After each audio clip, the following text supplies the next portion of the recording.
Wire. CIA is a state-sponsored terrorist association. You don't look at people as human beings. They're nothing but pieces on the chessboard. Secrecy in this work is essential. Achievements and triumphs can seldom be advertised.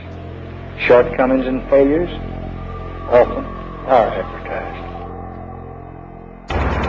No one really knows all of the things that CIA does. They pretty much have carte blanche, and they have an enormous amount of money.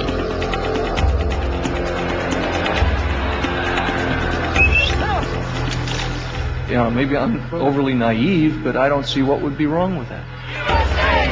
We need more intelligence, not less.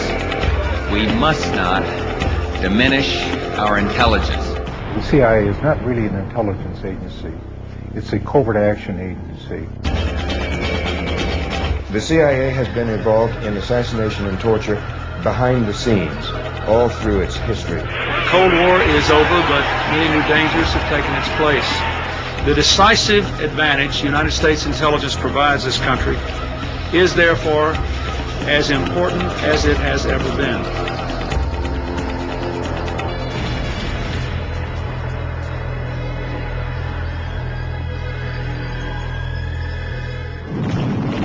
December 1941. The attack on Pearl Harbor sinks the Pacific Fleet. Military intelligence is in shambles.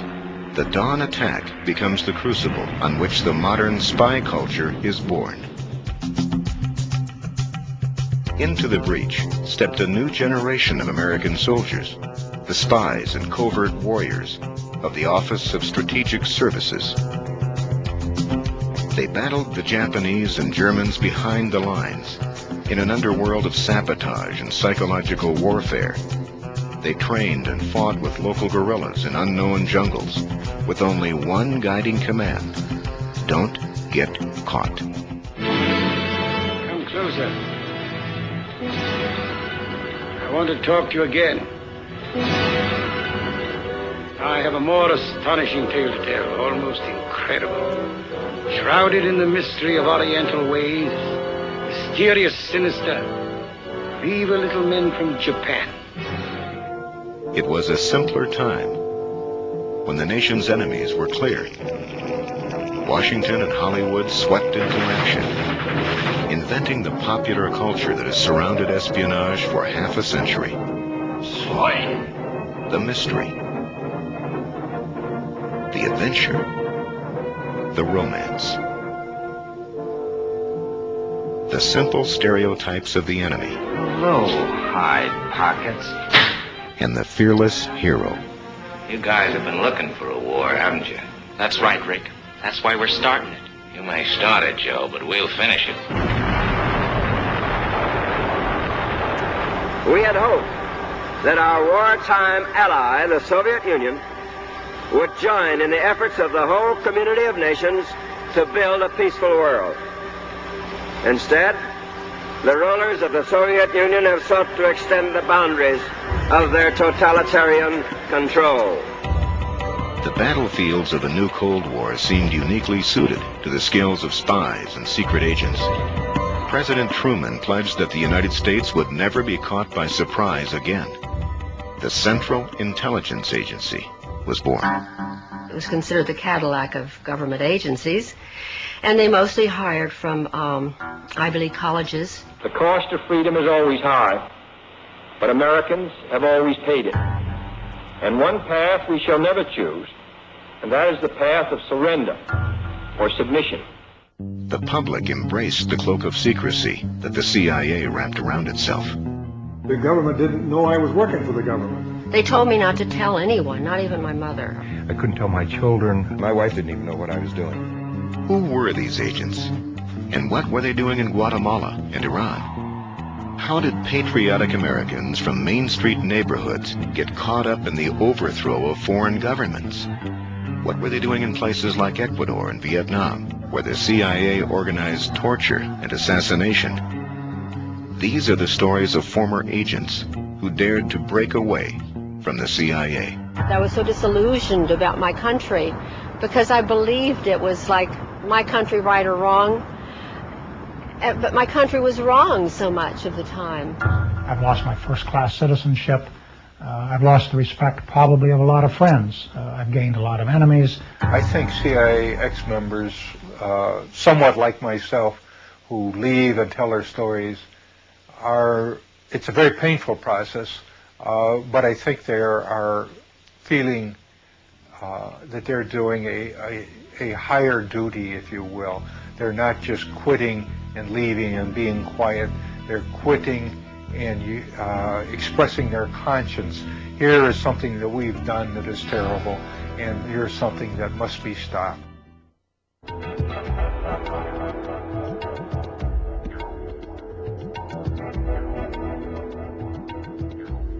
I played 4 years of football at the University of Notre Dame, and we were undefeated for all 4 years, 3 national champions, and I was the first team right tackle. So once when I was cut from the Green Bay Packers, I was recruited by the agency, and I kind of wondered why they recruited me.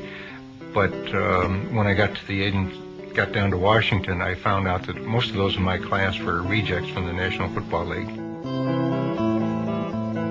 I went to an interview at the Chicago courthouse by a man who didn't identify himself or the agency that he was recruiting for, and he said that what I would be doing would be involved in fighting communism. 800 million people, 1/3 of mankind, exist under communist tyranny without the God-given rights of freedom and human dignity. Of course, at that particular period in 1952, this was so much a part of our everyday life. And I said, oh, yes, I very much wanted to be a part of it, very proud to be a part of it. My career in the agency began in 1952, and I stayed in the agency through 1977. In the entire 25 years, I was in the Directorate of Operations, or also known as... My second tour in Thailand was probably the most important, where I was assigned to work with the Provincial Police, which is a 50,000-man national police force, in developing an effort to counter the growing insurgency and to gather intelligence on that insurgency. And the program there was to interview or interrogate everyone in the village over the age of, say, 12. And in the process, we found out that the Thai Communist Party was much larger, much more active, much more effective than had ever been reported before. My initial reports received glowing commendations from everyone. And then all of a sudden, the program was shut down and I was sent home, and I couldn't understand this. I know now why they didn't want this information to be reported. Because if they acknowledged that the Communist Party in Thailand consisted of thousands of organized villagers, then they would have to have told the same truths about the communist movement in Vietnam, when the strength there of the communist movement was in the millions. And if we had ever admitted that, there would have been only one solution to what was going on in Vietnam, is to shut down the war and come home. We could not win. Men of the 101st Airborne Division land in Cam Ranh Bay. Intelligence on Vietnam was doctored to support the ongoing war there, and I could see that the situation in doctoring intelligence was universal. Now these reinforcements head for where the action is supposed to be. For according to current policy, the emphasis is to be on direct combat rather than on advisory duty. Wherever the agency had a covert action role or a policy role to implement, its intelligence was distorted, shaped, created to support that policy. It was, in many, many cases, it was nothing but fiction. I think the worst thing I was involved in was the Phoenix operation in Vietnam, a countrywide assassination program. I was part of it. This was a program started by the CIA, funded by the CIA, recruiting people for the operation, training them to go out and kill or capture the Viet Cong. I came to realize later that we were shooting fish in a barrel, that most of the Vietnamese supported the other side, and we were the intruders, and the Vietnamese were fighting for their own liberation from foreign domination. I went out to Vietnam to help save Vietnam for democracy, and when I saw photographs of the children bombed and napalmed and burned by operations, this caused for me a tremendous trauma, and I, for a number of months, contemplated suicide as my only out. This, of course, was never.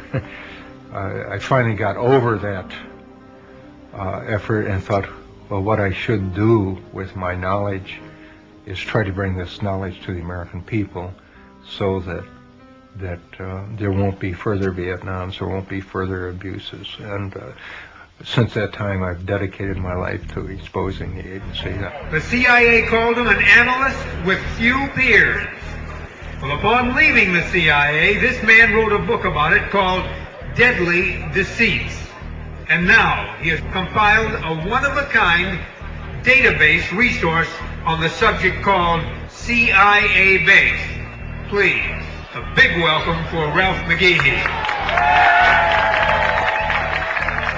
I feel that I am doing what I should be doing, and in that sense I'm happy. I am not happy in the sense that no amount of criticism of the agency, no amount of revelation of its dirty deeds, no amount of exposure of the weaknesses of the agency has weakened the CIA. But I do feel that at some point all of this is going to be impact on the awareness of the American people, and at that time there will be an attack on the CIA. I considered myself a good spy. I would be given a name of a student or a professor or a teaching assistant, and I would try to develop a relationship with this person and try to get them to say to me statements concerning U.S. involvement in Vietnam and Southeast Asia. I was to infiltrate student groups to get copies of propaganda, meeting times, protest posters, this kind of thing. You're friendly spy on campus.